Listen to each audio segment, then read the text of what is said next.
सर्व शेतकरी बांधवांसाठी महत्त्वाची बातमी आता समोर आलेली आहे. बघा शेतकरी बांधवांनो, तुम्हाला जर का पीक विमा मिळाला नसेल, तर आता या खेपी तुमच्या खात्यामध्ये पीक विम्याचे पैसे 100% मिळणार आहे. कारण की बघा, दुसऱ्या टप्प्यातील यादी सरकारची आता सरकारने जाहीर केलेली आहे. त्या यादीमध्ये तुम्ही देखील आता पात्र झालेले आहे. कारण की बघा, ज्या सर्व शेतकऱ्यांना कमी प्रमाणामध्ये पीक विमा मिळाला होता किंवा तुम्हाला पीक विमा अजूनपर्यंत मिळालाच नव्हता, या सर्व शेतकऱ्यांसाठी आता जवळपास बघा 91,65,156 शेतकऱ्यांच्या खात्यामध्ये जवळपास बघा 1892 कोटी रुपये आता जसं की 61 लाख सरकारने आता टाकलेले आहे. तुम्हाला तेच पैसे मिळणार आहेत. शेतकरी बांधवांनो, बँक खात्याला सरकारने यादी देऊन टाकलेली आहे. बँक खात्यांना आता सरकारने आदेश देऊन टाकलेला आहे. सर्व माहिती सांगतो. जिल्ह्यांची देखील तुम्हाला यादी सांगणार आहे की कोणकोणत्या जिल्ह्यांमध्ये सरकारने वाटप केला. कारण की बघा, अनेक दिवसांपासून शेतकऱ्यांच्या मनात एकच प्रश्न इथं गोंधळत होता, पीक विम्याचे पैसे नेमके कधी आमच्या खात्यामध्ये जमा होणार. सरकारने घोषणा तरी केली होती, पण प्रत्यक्षात वाटप इथं सुरू कधी होणार याची सगळ्यांनाच आतुरता लागली होती. कारण की बघा, मात्र ही प्रतीक्षा संपलेली आहे. कारण की सकाळपासूनच सर्व शेतकरी बांधवांच्या खात्यामध्ये पैशाचं वितरण इथं सुरू झालेलं आहे. शेतकरी बांधवांना बघा, डीबीटीच्या माध्यमातून संपूर्ण पीक विम्याचं नुकसान भरपाईचे जे काही तुमचे पैसे थांबलेले होते, ते सर्व पैसे एकत्र तुमच्या खात्यामध्ये क्रेडिट होणार, ही माहिती आता सरकारने सांगितलेली आहे. बघा, महत्त्वपूर्ण सूचना हे तुमच्यासाठी असणार आहे. कारण की बघा, एक महत्त्वाची गोष्ट लक्षात घ्या, पीक विमा मिळणार म्हणजे तो प्रत्यक्ष जिल्ह्यात एकाच वेळी इथं जमा करण्यात येईल अशा बघायला बिलकुल भाग नाही. सर्वात इथं आधी कोणत्या जिल्ह्यांमध्ये रक्कम जमा होईल, या जिल्ह्यांची यादी काय असणार आहे, या जिल्ह्यांच्या यादीमध्ये आपल्या जिल्ह्यांचं नाव आहे का, तरच आपल्याला पैसे मिळणार. तुम्हाला संपूर्ण डिटेलमध्ये माहिती ह्याच्या व्हिडिओमध्ये मी सांगणार आहे. कारण की बघा, इथं जसं की पहिल्या टप्प्यातील तुमचं नाव नसेल, तर दुसऱ्या टप्प्यांमध्ये 100% तुमचं नाव असणार किंवा तिसऱ्या टप्प्यांमध्ये तुमचं नाव असणार. संपूर्ण डिटेलमध्ये अपडेट हे तुम्हाला आजच्या व्हिडिओमध्ये मी तुम्हाला सांगणार आहे की कोणकोणते जिल्हे हे सरकारने पहिल्या टप्प्यांच्या यादीमध्ये, दुसऱ्या टप्प्यांच्या यादीमध्ये आणि तिसऱ्या टप्प्यांच्या यादीमध्ये पात्र केलेले आहे. संपूर्ण सविस्तर अपडेट तुम्हाला जाणून घ्यायचं आहे. परंतु त्यासाठी तुम्हाला व्हिडिओला शेवटपर्यंत पाहणे हे अत्यंत आवश्यक ठरणार आहे. कारण की बघा, शेतकरी बांधवांनो, गेल्या भरपूरशा दिवसांपासून आपण इथं पीक विम्याची वाट बघत होतो. कारण की बघा, 2025 मध्ये गेल्या पीक विम्याचं जसं की इथं पूर्ण नुकसान झालं, पिकांचं नुकसान झालं, गुरे जनावरांचं नुकसान झालं होतं, शेत जमीन खरडून गेली, विहिरीमध्ये गाळ साचला आणि पिके इथं वाहून गेली. परंतु बघा, या पार्श्वभूमीवरती सरकारने तुम्हाला पीक विम्याचे जे काय आता पैसे होते ते थकबाकी आपले राहिलेले होते, तर तेव्हा त्यावेळेस आपल्या खात्यामध्ये पैसे आले नव्हते. परंतु शेतकरी बांधवांनो, आता तोच जो काय आता थकीत थांबलेला रखडलेला पीक विमा होता, त्याचंच वितरण आता सरकार तुमच्या खात्यामध्ये करणार, ही देखील माहिती सरकारने स्वतः सांगितलेली आहे. शेतकरी बांधवांनो, तुम्ही अजूनपर्यंत फार्मर आय डी काढली नसेल, फार्मर आय डी काढून घ्या. कारण की तुमच्यासाठी महत्त्वपूर्ण हे फार्मर आय डी असणार आहे. आणि त्या व्यतिरिक्त बघा, तुमच्या बँकेच्या खात्याला तुम्ही आधार कार्ड लिंक करून ठेवलं नसेल तर करून ठेवा. त्या व्यतिरिक्त बघा शेतकरी बांधवांनो, तुमच्याकडे जर पोस्टाचं खातं तुम्ही काढलं असेल तर सर्वात चांगलं माहिती तुमच्यासाठी असणार आहे.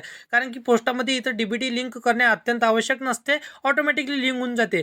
सर्व तुम्हाला जिल्ह्यांची यादी सांगतो, कोणत्या तारखेला पहिल्या टप्प्यातील, कोणत्या तारखेला दुसऱ्या टप्प्यातील आणि कोणत्या तारखेला तिसऱ्या टप्प्यातील तुम्हाला इथं पैसे मिळणार. संपूर्ण डिटेलमध्ये अपडेट हे आजच्या व्हिडिओमध्ये आज आपण सविस्तरपणे जाणून घेणार आहे. परंतु तुम्ही जर का चॅनलवरती पहिल्यांदा आला असाल तर चॅनलला सबस्क्राईब करून साईडला दिलेल्या बेल नोटिफिकेशनला नक्की प्रेस करून ठेवा, जेणेकरून अशीच महत्त्वपूर्ण व्हिडिओची नोटिफिकेशन डेली तुम्हाला भेटत राहतील. शेतकरी बांधवांना, तर बघा, सरकारने पहिल्या टप्प्यातील 15 जिल्ह्यांमध्ये पूर्ण रक्कम वाटप करण्याचा अत्यंत महत्त्वाचा निर्णय घेतला. म्हणजेच बघा, या जिल्ह्यातील शेतकऱ्यांच्या खात्यामध्ये सर्वात आधी पीक विम्याचे पैसे जमा होणार आहे.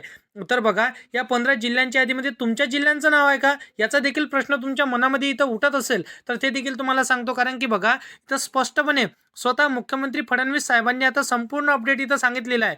कारण की बघा, मंत्रिमंडळाने आता निर्णय घेतला. या निर्णयाबद्दल वर्तमानपत्रात सुद्धा बातम्या देण्यात आल्या. राज्य सरकारने पैसे पूर्णपणे मंजूर केल्याचं जाहीर सुद्धा केलेलं आहे. आता बघा, आपल्याला आठवतच असेल, याआधी 21,000 रुपयांचा पीक विमा देण्याची घोषणा सरकारने केली होती. परंतु आधी जसं की घोषणा केवळ इथं शब्दापुरती तिथं राहिली होती, अधिकृत मंजुरीसह प्रत्यक्ष इथं अंमलात आणली जात नव्हती. परंतु आता तेच अपडेट आता अंमलात आणलं जात आहे. म्हणजेच बघा, 21,000 रुपये थेट शेतकरी बांधवांच्या खात्यांमध्ये जमा होणार आहे. त्यामुळे इथं कुणी घाबरून जायची किंवा गोंधळून जायची इथं तुम्हाला गरज पडणार नाही. एकंदरीत जर आपण पाहायला गेलं तर त्यावेळेस सरकारने सांगितलेलं होतं की रब्बी हंगामामध्ये तुम्हाला 10,000 रुपये प्रति हेक्टरी मिळणार. तुम्हाला आठवतच असेल, कारण की सरकारने 18,500 रुपये देण्याचा वादा केलेला होता आणि घोषणा देखील केलेली होती. GR सुद्धा काढलेला होता. तर त्यावेळेस भरपूरशा शेतकऱ्यांना कोणाला 8,500 रुपये, कोणाला जसं की 7,000 रुपये, कोणाला 6,000 रुपये, कोणाला 5,000 रुपये अशा प्रकारे वेगवेगळ्या अमाऊंटमध्ये पैसे क्रेडिट झाले होते. परंतु शेतकरी बांधवांनो, यावेळेस तुम्हाला बघा तब्बल रब्बी हंगामामध्ये तर तुम्हाला पैसे मिळणारच आहे. ह्याचा तर भाग नाही. तुम्हाला 10,000 रुपये क्रेडिट हे 100% होणार आहे. परंतु बघा 21,000 रुपये पीक विमा देखील तुम्हाला मिळणार आहे. हे देखील आता सरकारने सांगितलेलं आहे.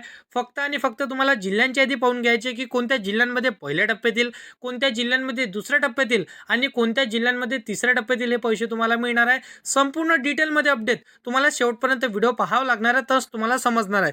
कारण की बघा भरपूरशा दिवसांपासून इथे शेतकरी बांधव पीक विम्याची आतुरतेने वाट बघत होते, तर त्यांना पीक विमा देखील आता मिळाला नव्हता. कारण की बघा आता निवडणुकीच्या पार्श्वभूमीवरती जर आता सरकारने पीक विमा वाटप केला तर कदाचित आता सरकार पुन्हा इथं सत्तेवरती बसू शकतो. म्हणजे बघा आता पीक विमा वाटप केला तर जसं की आता वोटिंगवर इथं मोठा प्रभाव इथं पडणार आहे. तर त्या पार्श्वभूमीवरती सरकारने पूर्णपणे विचार करून शेतकऱ्यांच्या आता पीक विमा वाटपाला पुन्हा इथं मंजुरी दिलेली आहे. तुम्हाला 100% पीक विमा वाटप होणार आहे, टेन्शन घ्यायचं नाही. कारण की बघा शेतकरी बांधवांना भरपूरशा दिवसांपासून आपण पीक विम्याची वाट बघत होतो, नमो शेतकरी योजनेची वाट बघत होतो. त्याचसोबत बघा इथं कर्जमाफीच्या संदर्भातील महत्त्वपूर्ण वाट आपण बघितली आतापर्यंत.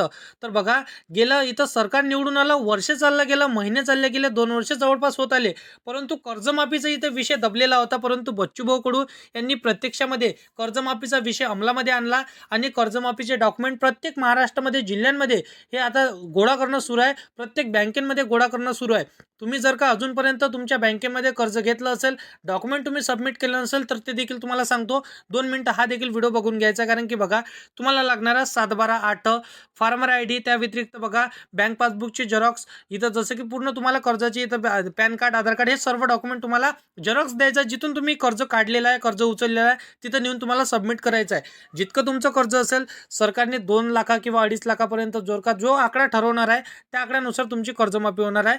तर त्या व्यतिरिक्त बघा पीक विमा आता कोणत्या जिल्ह्यांमध्ये मिळणार, तर बघा शेतकरी बांधवांनो, पहिला जिल्हा असणार आहे रायगड, रत्नागिरी, सोलापूर, छत्रपती संभाजीनगर, जालना, नांदेड, बीड, परभणी, लातूर, हिंगोली, वाशिम, यवतमाळ, पुणे, नागपूर, चंद्रपूर, सोलापूर, कोल्हापूर या सर्व जिल्ह्यांमध्ये तुम्हाला 100% पहिल्या टप्प्यातील पैसे मिळणार आहे. टेन्शन घेऊ नका. फक्त फार्मर ID काढून ठेवा, तुमच्या बँकेच्या खात्याला आधार कार्ड लिंक करून ठेवा. आणि एक गोष्ट तुम्हाला लक्षात ठेवायची आहे, तुम्ही 5 वर्ष झाले असेल किंवा 10 वर्ष झाले असेल, त्याच्या मागील जर का तुम्ही आधार कार्ड काढलं असेल आणि अपडेट केलं नसेल, तर लवकरात लवकर अपडेट करून ठेवा. आणि त्या व्यतिरिक्त तुमच्या आधार कार्डला मोबाईल नंबर लिंक करून ठेवा. कारण की बघा आता भरपूरशा नागरिकांचं, भरपूरशा शेतकऱ्यांचं हे आधार कार्ड अपडेट नसल्यामुळे आधार कार्ड सस्पेंड होत आहे आणि त्यांना पैसे देखील मिळत नाही. हे देखील कारण असू शकते. तर एकदा तुम्हाला आधार कार्ड नक्की तुमचं अपडेट आहे का हे चेक करायचं आहे. जर नसेल आधार कार्ड अपडेट करा, मोबाईल नंबर लिंक करून ठेवा.